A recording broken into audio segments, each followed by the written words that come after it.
This episode's made possible by Planful. Hi, this is Maria Manrique, CFO of O'Reilly Media, and you're listening to the CFO Thought Leader Podcast. This is episode 934. The drug absorption that we refer to it as bioavailability is on par with sub-Q, and in some cases is even better. And the challenge for this industry has always been that you cannot deliver biologics to a capsule or to a pill because our stomach is made to defend against anything that comes into our body, so you don't get infected. So the enzyme breaks down the drug before it can get absorbed in a traditional chemistry-based pill. So the Rani pill is essentially an injection, but injection into a very unique area of our body. And that's why we can get drug on board. Hi, it's Jack. On today's show, we speak with Svai Sanford, CFO of Rani Therapeutics.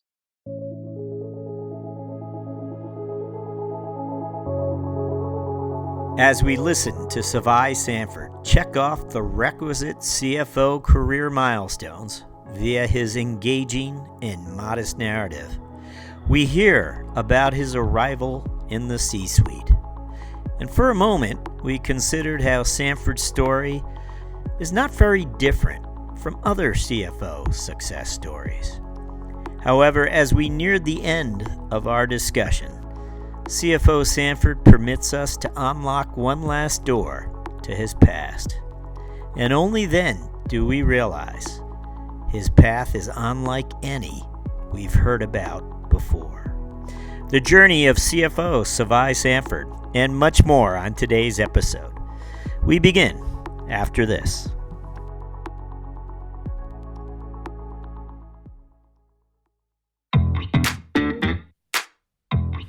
Hi, I'm Rowan Tonkin, Chief Marketing Officer at Planful, and we're a proud sponsor of CFO Thought Leader. At Planful, we're empowering teams just like yours to drive peak financial performance in every corner of your business. What sets Planful apart? We have purpose-built applications for every department, from FP&A to accounting, marketing to HR, all with built-in financial intelligence. This means we can get you up and running within weeks, and it requires minimal IT involvement. So you can rapidly and seamlessly engage everyone across the business in your key financial processes. Best of all, you can't outgrow us. We take the pain of growing away with an unmatched ability to scale with you. You have an endless runway with Planful. See why over 1,300 customers around the world choose Planful as their flexible, user-friendly, end-to-end financial performance management platform. Go to planful.com and see how you can make financial performance a team sport in your business.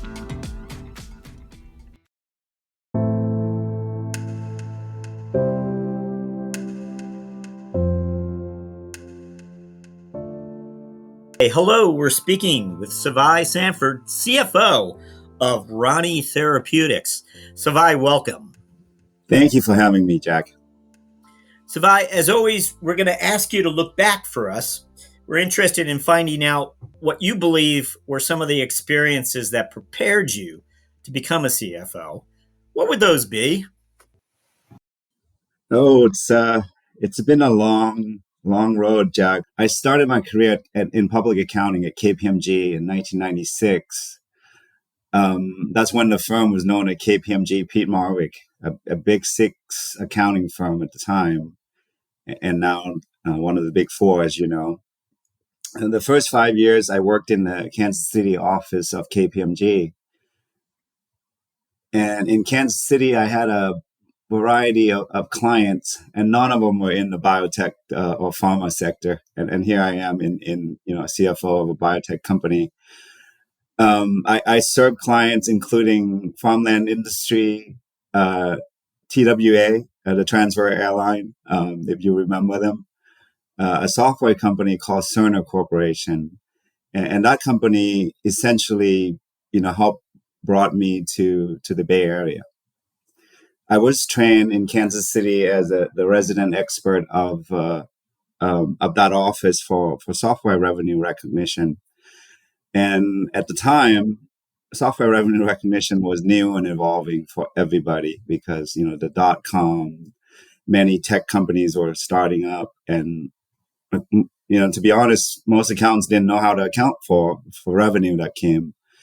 And with the booming of economy in Silicon Valley, I had the opportunity to move from Kansas City to the Bay Area. And in the Silicon Valley office, most of my clients were in the tech sector, and most of them were publicly traded companies or companies that want to be public. So it was the perfect setting for me as I started my, 5-6 years into my career. Can I ask you something about that? I mean, I would have to believe, and maybe I'm wrong here, but looking back, that had to be one of the most coveted offices that so many, not only from Kansas City, but every other, so many strive to get to that office. And you made it sound like it was just happenstance. I mean, did you throw your hat into the ring, or how did it happen?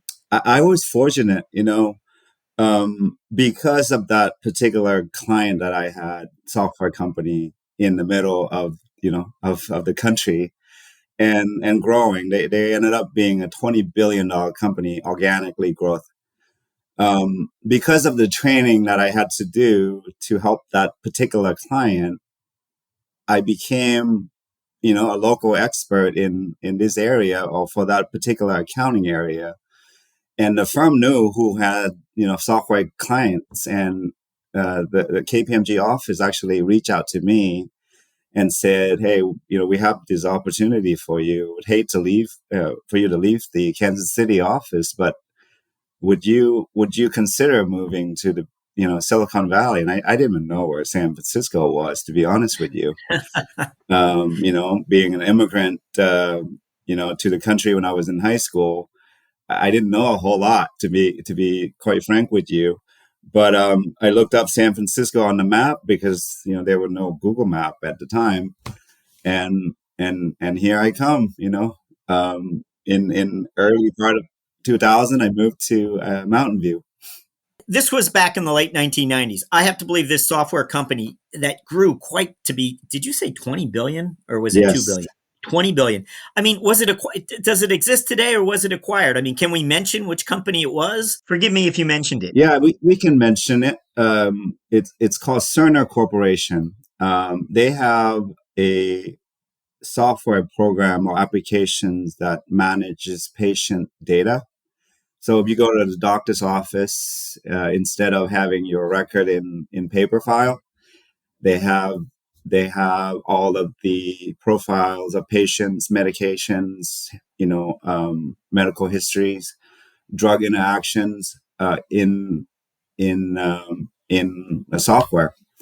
And whether you go to Stanford or go to any other hospital network, they sell into that hospital sector, and they use that for for doctors and nurses to keep records. And was it headquartered in the middle of the country? It was headquartered in Kansas City, and they when I audited them, they were a $300 million company, publicly traded, and they grew so substantially and mainly organic growth. They had a couple of small acquisitions, but they were, I think, at one point over $20 billion in market cap. And a few years ago, they were bought, so they are no longer a standalone company. I see it here. It says Oracle bought them for as part of a $28 billion deal. But I interrupted you. Please continue. I don't want to take too long on this, but after 7 years at KPMG, I had to look at where my career was going. And, the firm was such a good training ground for me. It was really difficult to leave. But I decided, I don't think I want to pursue the partner track. I wanted to see what is it like to be, working on the client side, being the inside of the company.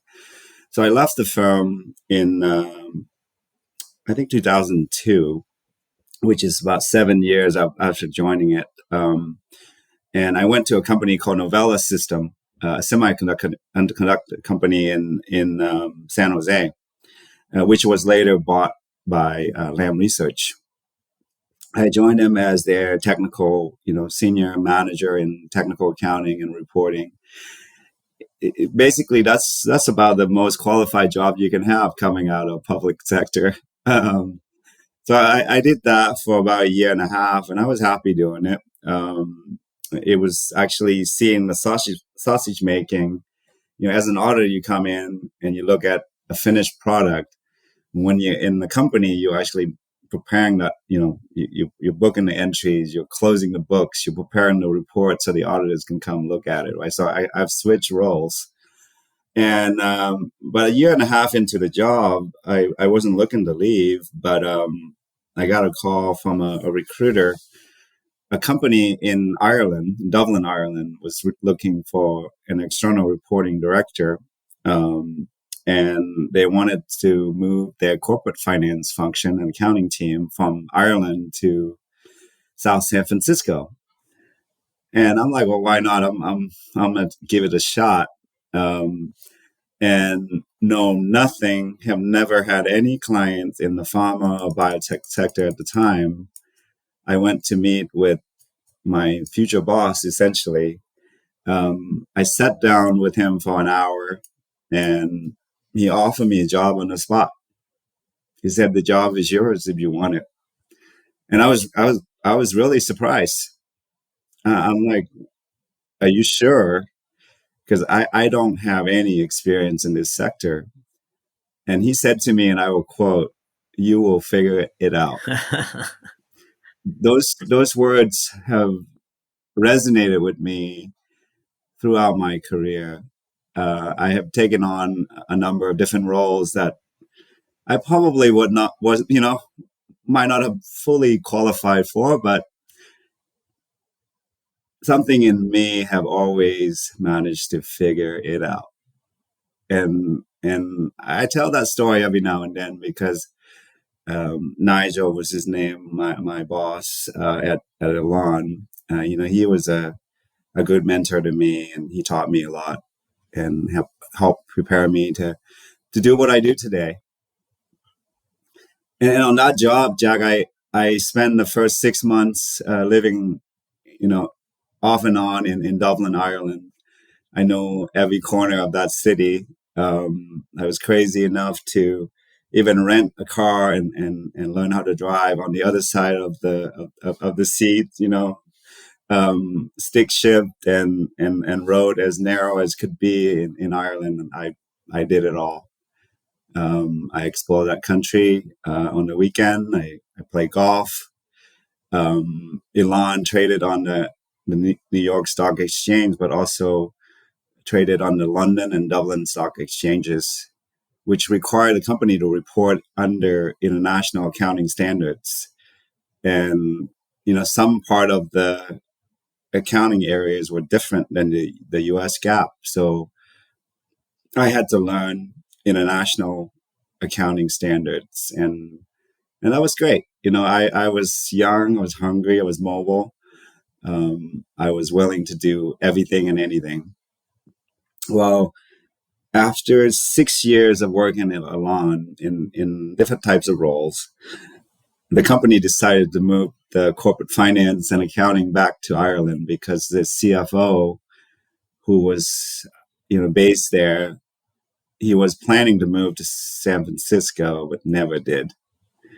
And because, the team needs to be near him, the company decided to move my role back to Ireland. And I could have gone to Ireland, but I just got married. My wife has her own career, and we decided the Bay Area is home. But the company didn't want me to leave. They actually offered me a very unique position in HR. They want me to, test it out, work with HR team, and see if I want to pursue a career in HR. Again. What does that say about you? That's really interesting. I mean, they must have thought you were somebody who could step up no matter where they put you. They were confident. We can't lose him. Let's try to create something for them. Yeah, I like it. I like people. I'm pretty personable, and I can get along with just anyone, I think. So I did it. I took the job for, I can remember, 6 to 9 months, and just wanted to take a little bit breather from a very hectic accounting, position schedule. And while I enjoyed it, I didn't see a career in that area. So I started to look, and I wanted to see what I wanted to do next in accounting. And I found an opportunity within an online advertising company called Glam Media. And again, I didn't know a whole lot about advertising. I didn't know impressions and prints and unique visitors, but I managed to get that job. I became a controller, and my first task was to help prepare the company to go public through the IPO. So got in there, rolled up my sleeves, went through 3 years of audit, prepare the S1, the form S1, getting the company ready to be public. We started to talk to bankers. We, hired lawyers. And in the end, though, we didn't make it. The company failed to be, even EBITDA positive in terms of profitability. So Glam Media had to restructure. I decided that maybe it's time to move back into biotech. Having spent 6 years of my career in that, and I really enjoyed it. And I was recruited into a company called Vivus, another publicly traded biotech company in Mountain View. And the promise there was that come become our controller, chief accounting officer. We have a CFO who's looking to retire in 2-3 years. He will groom you to be his replacement. And I'm like, ideal, situation. I'm not ready to be a CFO yet, but I would love the training ground. And so I got to work with the IR team. I, connected with the bankers. I got to speak, with the CFO, with the analysts. I wrote the quarterly earnings call scripts. I prepare all, just got everything ready for my CFO to do his job. And, I even got to participate silently in the back room. When we do earnings call, you have live questions coming from the analysts and directing traffic. Are you going to answer that one? Are you going to answer this one? And we have a chalkboard on sometimes numbers come and, okay, you need to use this number. So I get to see how things are working, in an earnings call, of what it's like to be in that executive room. And that training was perfect, right? I'm like, I can use more and more of these, and I'm going to be ready. I'm going to be ready when they ask me to step into that CFO role. Well, it didn't last very long. After maybe two or three quarters of that, at Vivus, we got a proxy contest. The largest shareholder of Vivus filed a formal proxy contest to replace the board, and once they got control of the board, management changes.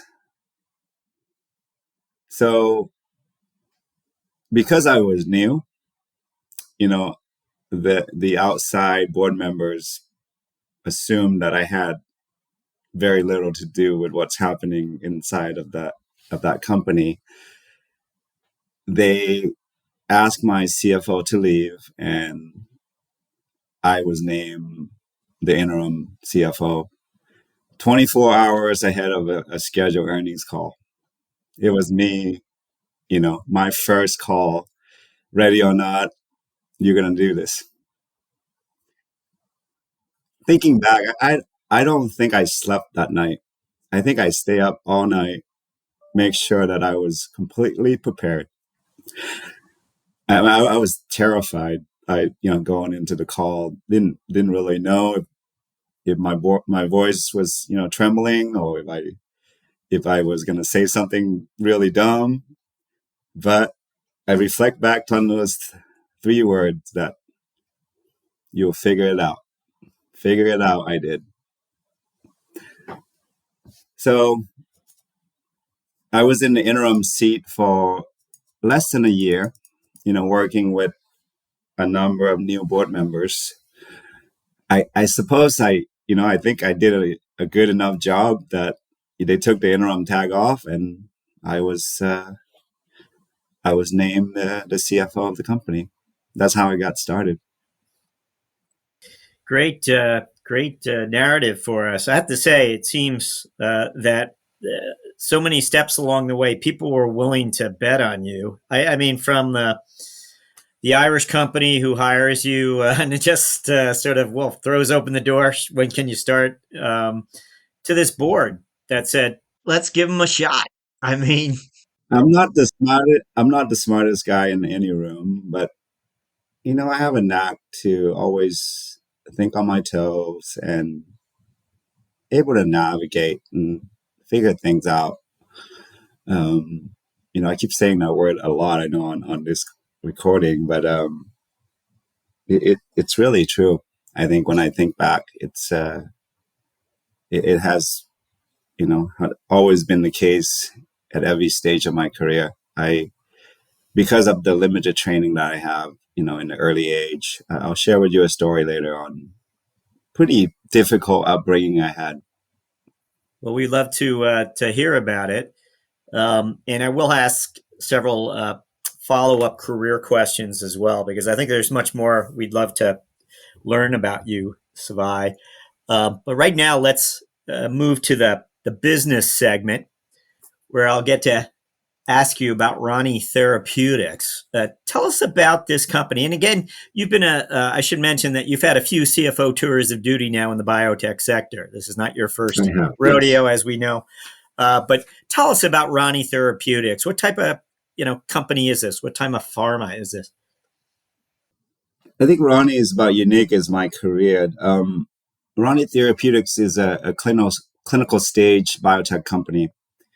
Rani has developed a very novel, disruptive technology platform called the Rani pill. The Rani pill is capable of delivering in an oral capsule any biologic drugs, including proteins, peptides, and antibodies. The Rani pill capsule is not your ordinary pill. It is essentially a robotic auto-injector. And how it works is that it's the size of a 000 size capsule is the technical term. Essentially, it's a large vitamin pills or a fish oil like size. It has special enteric coating that protects it from the acidic environment of the stomach. It won't dissolve sitting in the stomach for hours. But when the capsule travels into the small intestine, it encounters higher pH level in the small intestine, and the enteric coating and the outer shell would dissolve, exposing the delivery mechanism to the intestinal fluid. The mechanism then has a self-inflating balloon that contains 2 reactants separated by a dissolvable valve. The 2 reactants are the same as the chemical in Alka-Seltzer. So when you drop Alka-Seltzer into water, it fizzles, it makes a bubble, it creates gas. Well, exposure of that reactant to the intestinal fluid creates the same gas, and it dissolves the valve and allowing the 2 reactants to mix. And it creates carbon dioxide, so the gas that inflates the balloon, creating enough pressure needed to inject the dissolvable needle into the intestinal wall. The injection is pain-free. Our intestinal wall has no sharp pain receptors. The balloon then deflates and it's passed out safely. And in the case of drug delivery, the needle dissolves and the drug is quickly absorbed. So we have tested 14 drug molecules in preclinical studies and completed 2 phase 1 studies so far. And this thing works. A very unique, crazy idea, right? But it does work.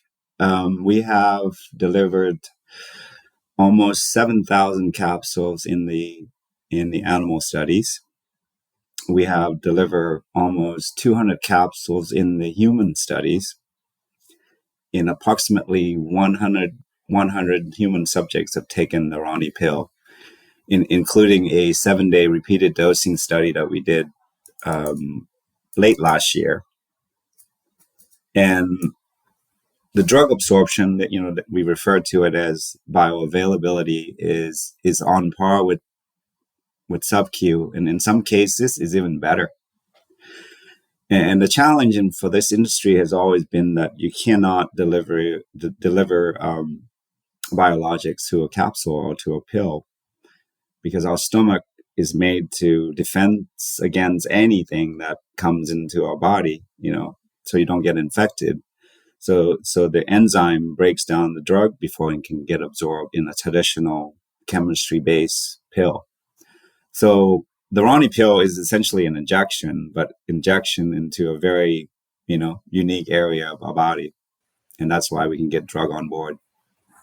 You used the phrase sub-Q, drug absorption, pretty much sub-Q.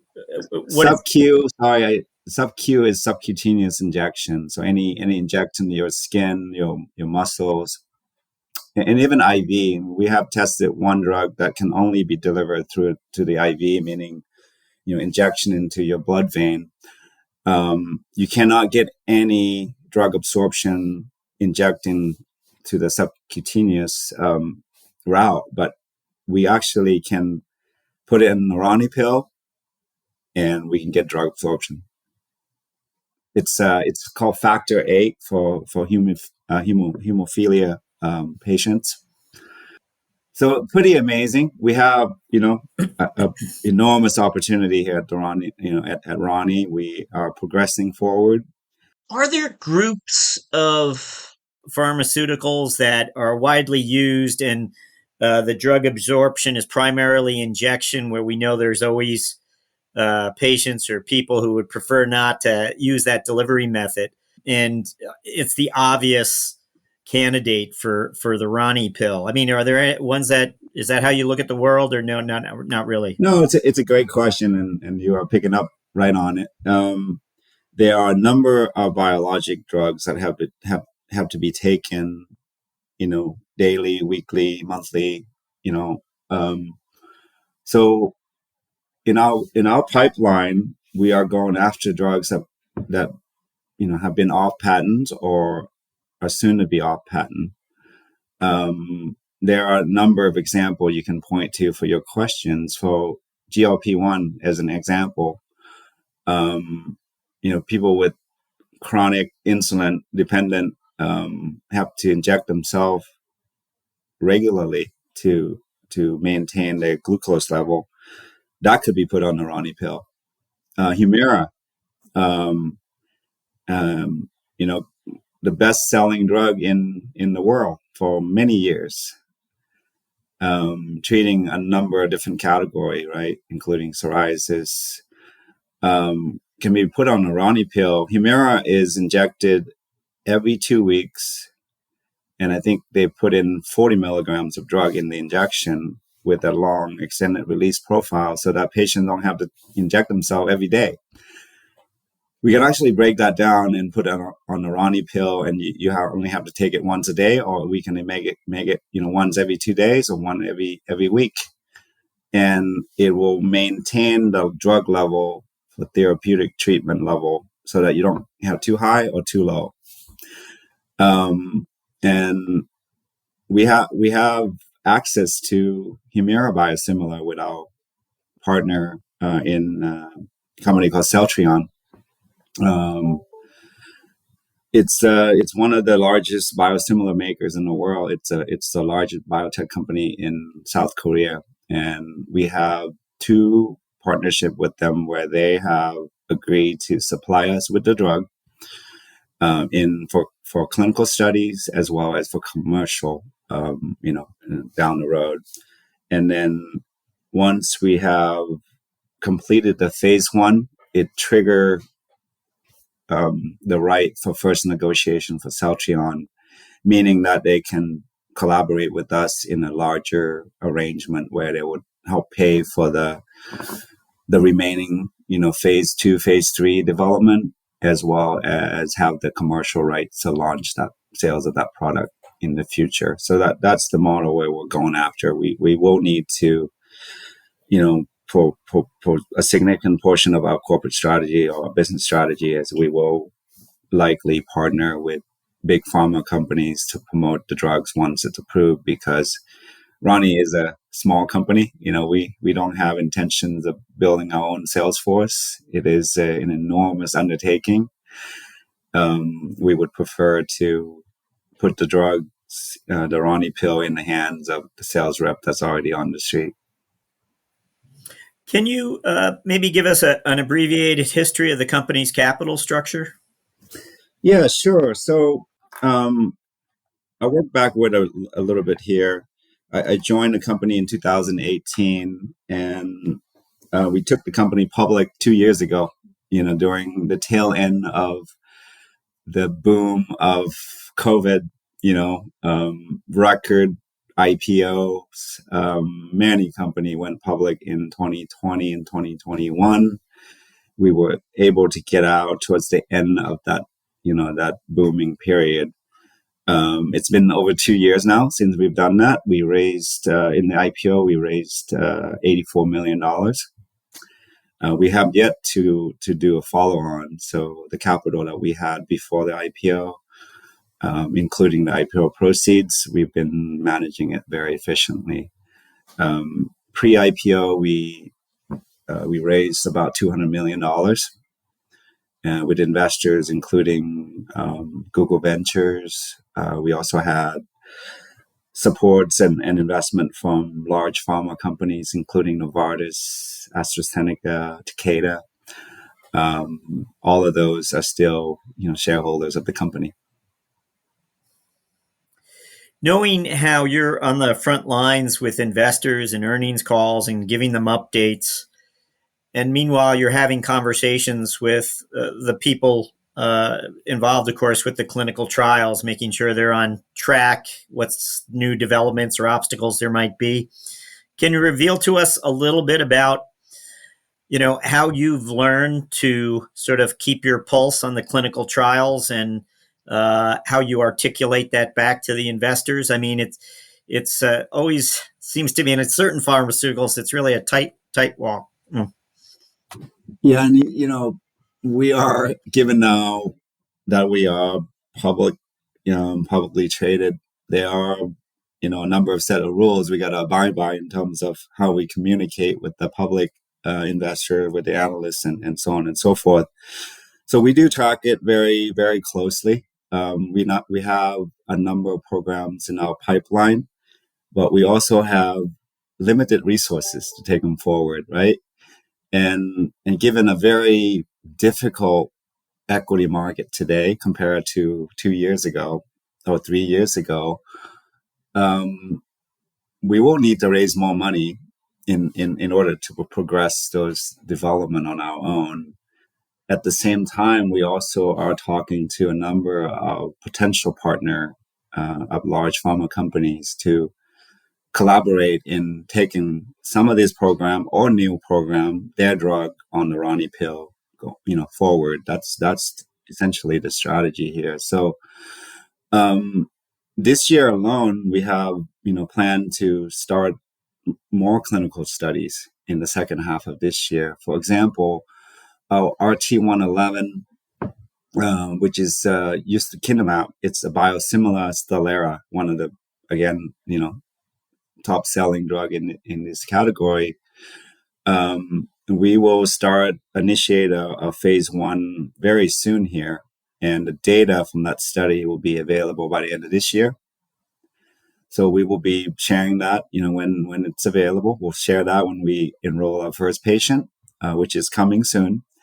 And then we will share the results from that study. And then the important part of this study is, I mentioned earlier, we have that we have a collaboration or partnership with Celltrion.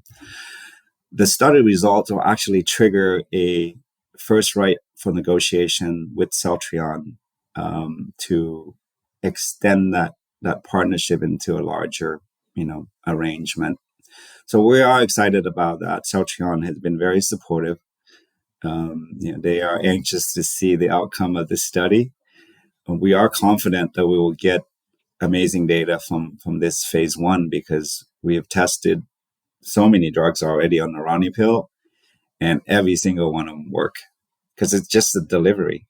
The delivery or an injection. It's a injection just like you would in your subskin, but in the small intestine. Svai, we read and hear frequently that biotech is one of the areas that is already making advances using AI and is well positioned to continue to leverage AI. And I don't know if this realm that Ronnie's within is one of those areas, but can you share a few thoughts about AI and your mindset in regards to it and how it's likely to impact this business? It's such a big push, big craze to AI, right? Everything has to be AI. I would say that today our operations are quite basic, right? We are, spending money for clinical development, for preclinical studies. We are spending money to improve and scale up our manufacturing. So not a huge impact from AI yet today.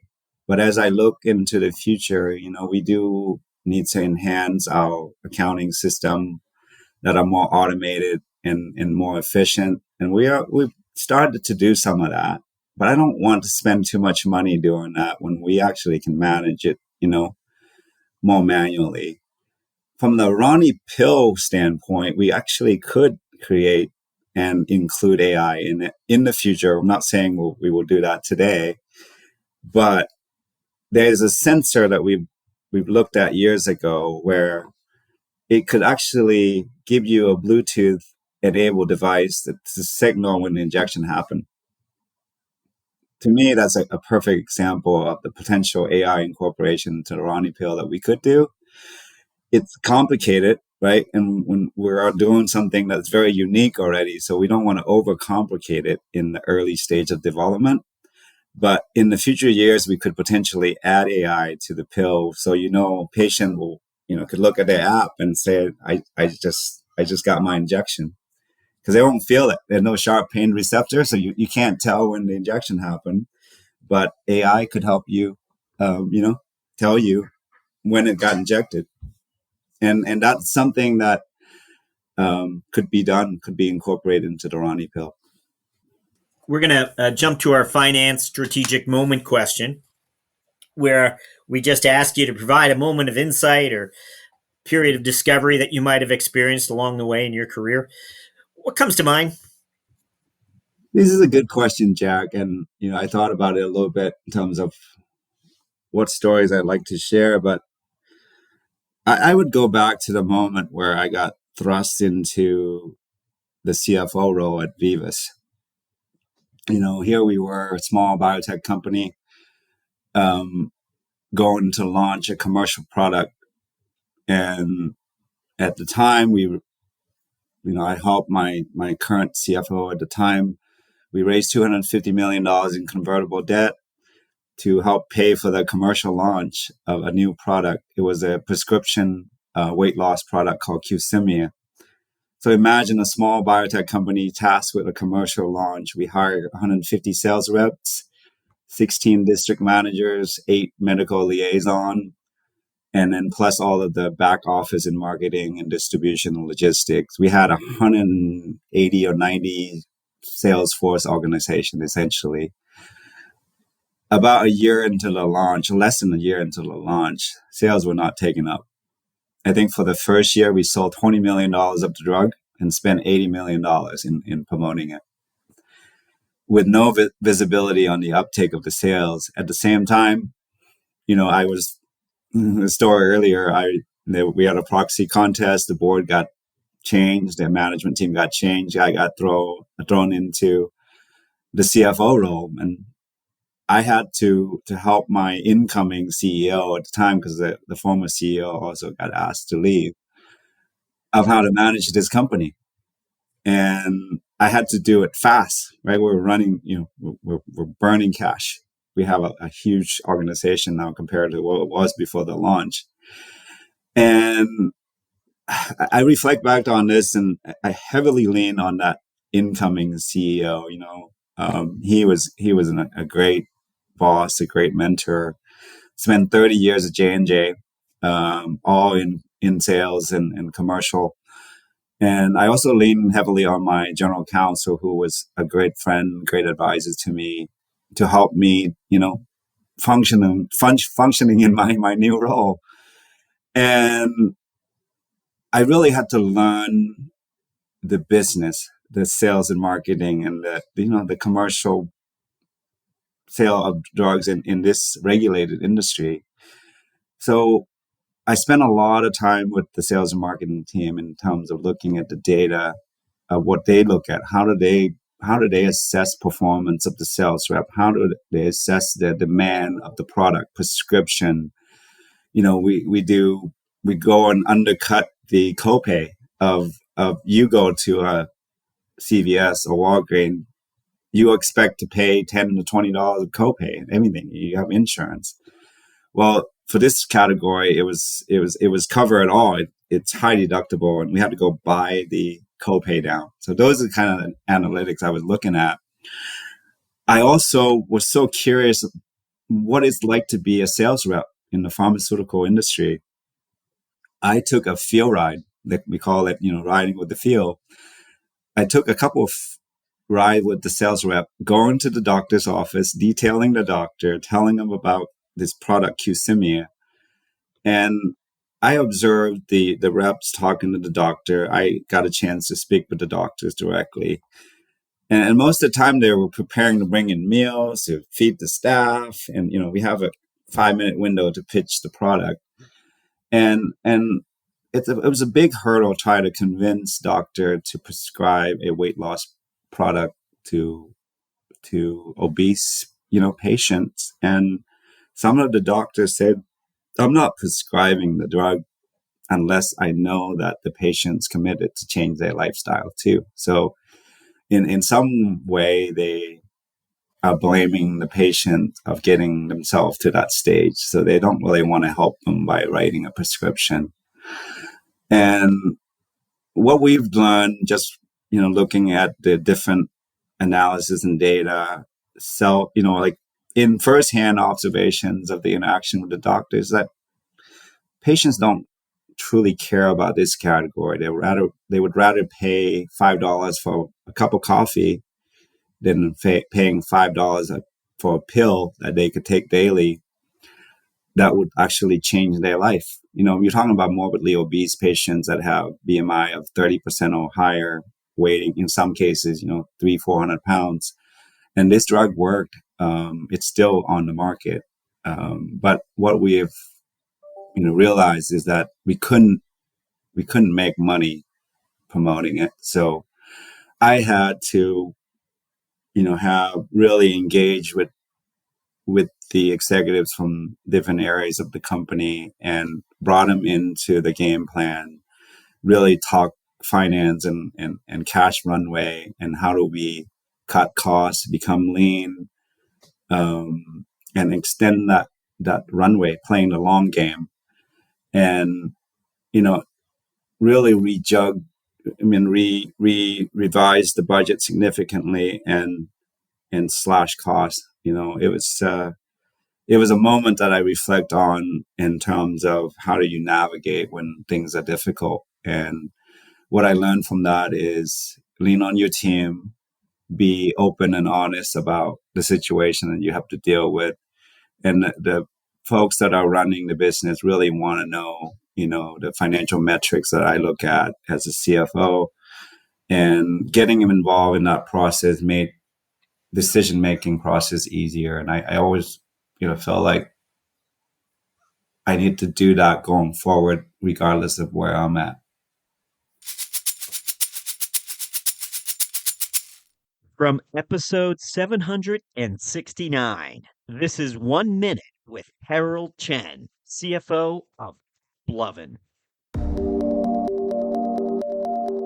We went public in April. Simultaneous with that, we acquired a $1 billion software company in Germany at the same time. Most people wouldn't try to do that. We just closed on another $1 billion transaction on January 1st of this year. And the reason we can do that is because of the execution capabilities of the company, but also just the clarity of strategic thought. Very few, if any, of these deals were intermediated by bankers. These were all generally founders that we knew and CEOs that we knew that wanted to be part of the AppLovin programs. Well, Svai, we're going to enter the mentoring round here. Where usually I ask about the first early days of your CFO tour of duty, and I think we've kind of covered that. So what I thought I'd do is just ask you to share something more on the personal side with us. We'd be interested in learning. Is there something most people don't know about you? What would that be? Well, Jack, I think I might be different in terms of my background than most of the CFOs you've spoken to. Many people may not know that I only have a third grade education when I moved to the U.S. Because I was an immigrant. I was a refugee in Thailand, born in Laos, and I escaped from Laos to Thailand, and under the refugee and immigrant rules, spent 5 years in Thailand before I could get to the state. And during that time, I had no education. I had a third grade education from Laos. At the age of 15, I landed in Overland Park, Kansas, a suburb of Kansas City, and enrolled into high school as a freshman. I had broken English. I didn't know true multiplication or division in math, but I managed to get straight A's first year. After that first year in high school, I was living with my sister and her husband and two kids of them. And they asked me if I would consider dropping out of high school so I can start working at the age of 16 to help pay bills. And my sister and my brother-in-law were, my guardian. They raised me from the age of 9 to 16. And I said, I'll do whatever you guys think, will help the family. I was planning to drop out of high school. And the Sanford, my last name today, Jim and Iris Sanford, found out I was going to drop out of high school, took me out to dinner. And they said to me, we've seen your report card from the first year. You're too smart to drop out of school. So we'd like to invite you to come live with us. And you don't have to worry about where your next meal is going to come from or pay rent. We will send you to school. Needless to say, that moment changed my life forever. I would not be sitting here speaking with you today as a CFO had I dropped out of high school. Sorry, did you say their name was Jim and Ivy Sanford? Were they friends of the family or what? Jim and Iris Sanford. They were our landlord. We were renting an apartment from them. And Jim and Iris had 4 daughters, biological. And, here I am, a teenager in their house. All of their kids have already moved out. They were in their late 50s, I would think, at the time. And, who would take in a teenager from a foreign country into their home? They had the biggest hearts. when after living with them for a year or so, they asked if I would consider taking their name because my, foster dad, Jim, was the only son, only kid in his family. The last name Sanford was gonna, and if no one takes it on, and he asked me if I would want to become a Sanford. And I, obviously couldn't say no. And he was a great storyteller. I wish I have a little bit of what he had. He was a minister at our church, and he always gave the best sermon on Sundays. But the one thing that he said to me that resonate too is that he said that the name has never been in jail, so make sure you you don't mess it up. And I think I made him proud. He passed away about 11 years ago. Oh, wow. What a lovely story. Unusual. We don't always hear about people like that. Originally, why Kansas? Why did your family land there? Family members. So my brother-in-law had two older brothers. They escaped during the Vietnam War, and they immigrated to the U.S. and they just happened to land in Kansas City. And so then, the mission for us, I was 9 years old. I had another sister that was maybe 4 years older than me at the time. And then my sister who's married to my brother-in-law who was older. The four of us walked across the border from Laos to Thailand. And we had to go through, creeks and stream to avoid the landmine that were planted during the war. And I got to Thailand. It was the first time I saw a car. We hitchhiked, and I remembered my sister, my middle sister, threw up all over me because she got car sick. So that's how we got, the mission to come to the U.S. started then.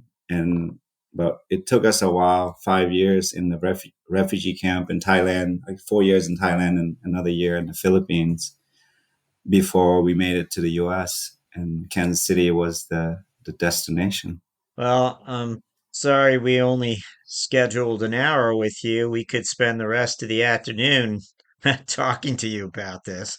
Yeah, many people have said I should write a book about it, and I probably should. I don't think there are many leaders or people who occupy the C-suite today who have a story like yours. So we're honored that you shared it with us here. Uh, would you mind me asking about your life today, during your downtime, what you do, what your interests are, or if you'd like to read, would you like to recommend a book for us? In my downtime, I like to spend that with my kids and my wife. And then I also like to play golf. So I had just shot my first hole in one in golf jag last week. Awesome. It was quite an accomplishment. 23 years of playing golf. I finally got it, so I don't have to think about it anymore. Yep, there's the investment. Yeah, in terms of books, the last book I read and I really enjoyed it was called Red Notice.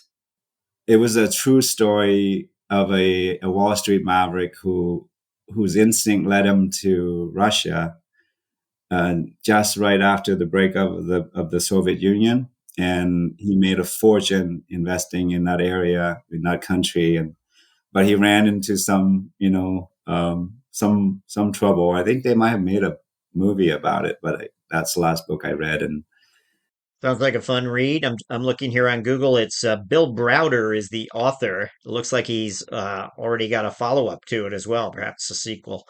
But nice choice for us. We haven't had it before. Thank you for that. We are up to our final question where we'll ask you to look forward finally. And we'd like to know what your priorities are as CFO going forward for the next 12 months. What are your CFO priorities? The number one priority by far is raising additional capital. Within the next 12 months, we have a runway that will go through the end of 24, but I need to, myself and my CEO, work hand in hand in terms of raising capital.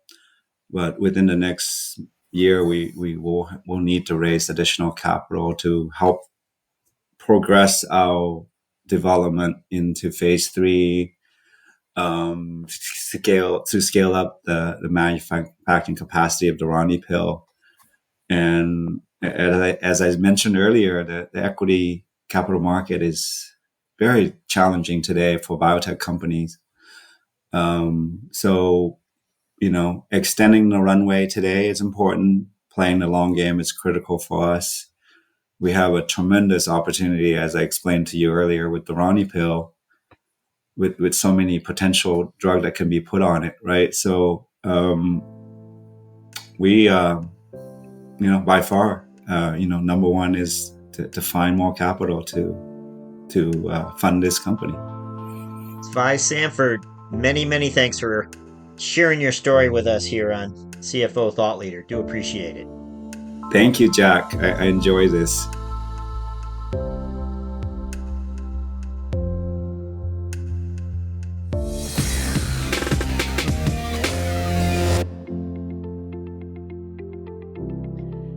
Hello, Thought Leader listeners. As you have perhaps already heard or even seen, we're now featuring the career lessons and moments of strategic insight shared by our CFO guests as Thought Leader videos.